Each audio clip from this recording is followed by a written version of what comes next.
The one thing this house we keep saying was missing was that luxurious touch. And so there was no demolition, it was all additive. We didn't even have to get a permit for anything we did. It was really minor changes that totally changed the interior and exterior feel of the house. It completely changed the whole look of the house. It went from farmhouse to luxury, and it was beautiful. It's Ben and Stephanie from the Broadmoor house, and we're here to talk to you about a project that we just finished. We had a house, we bought it was a builder grade house, pretty basic. There's a lot of things that was an upgrade for our house, but there were things that just wasn't quite us. So we decided to renovate it. We're gonna share today what it looked like before, how we renovated it. So I think we really wanted to start out in the kitchen because the kitchen is the place where we are pretty much every single day. It's a really open floor plan, so you always see the kitchen. And so we stood back and we thought, what can we do with our money that will make the biggest impact with the least amount of money and the least amount of reno impact, really. We didn't want to completely gut it. We immediately hit a roadblock. We wanted to change hardware on all the doors. Well, the quote to fill those holes and repaint all the doors properly, spray them, take them off, was astronomical. It was about $5,000. At least. So we nixed that on the cabinets. We for sure knew we needed to change the backsplash. It was brick, if you remember. It was very farmhousey, not our style. So you got a chisel and you started at it yourself. I did DIY the demo, and so that was it was literally a blast because literally it stuff went everywhere. And so I ripped up sheetrock. It was messy. It was bad. We really started approaching it one element at a time. We picked a porcelain slab, and it was easy to get, and it turned out really pretty. It was cheaper than marble. It's cheaper than marble, But yeah. we got the marble look. And it was really beautiful. So first off, we decided on the backsplash. We knew that would make a big impact. The countertops were just plain white, and so we really wanted to add that luxurious feel to the kitchen with the stone, and we thought we could get it in the backsplash instead of having to replace the countertops. And so when you step back from the living room and you look into the kitchen, what are the big changes? So we knew we wanted some focal point changes. We were going to change the color of the hood to a dark color, get some high contrast. We decided to go to the island with a dark color because it was all white. And then we made some little decisions that were manageable. So a trend was reading in the woodwork.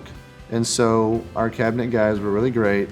They kind of knifed the little, as they called it, with a machine to make the rounded reeds, but then they field cut them and field fit them inside the sides of our islands and the fronts, but then also the vent hood. And so we did the same treatment on the hood with the reading. These were existing little niches, and so there was no demolition, it was all additive. So we added that detail, which gave you that kind of that brand new feel. Like we just built these custom cabinets. Now we have the reading on the ends and the reading on the hood, and then it no longer really felt like builder basic cabinets anymore. One of the most successful things we did, especially when you look into the kitchen, was we added the same lower backsplash to the top of the cabinets. And so we had under cabinet lighting, we also added up lighting.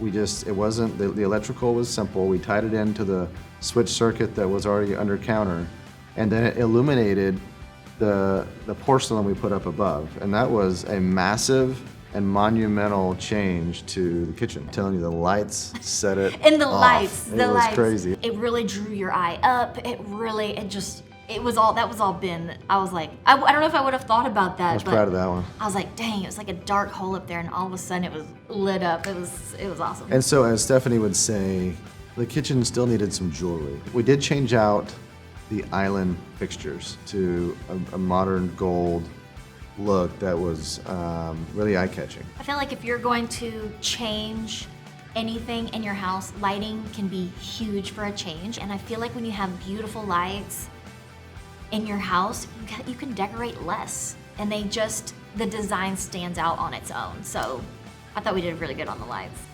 So then there's a few things that connected spaces around the kitchen. Most notably, a little bit of a splurge for us in material selection was the floor. So it was marble, And We used a Carrera and a St. Gabriel Nero. right. And we did it in honed, right? So we honed, did yeah. not do polished. We didn't do polished. Totally different look. And so It can be super controversial to do marble, but we were trying to elevate the house and make it feel more traditional and luxury. we learned some things. We learned some things, and I will say, we would do it over and over again with the marble.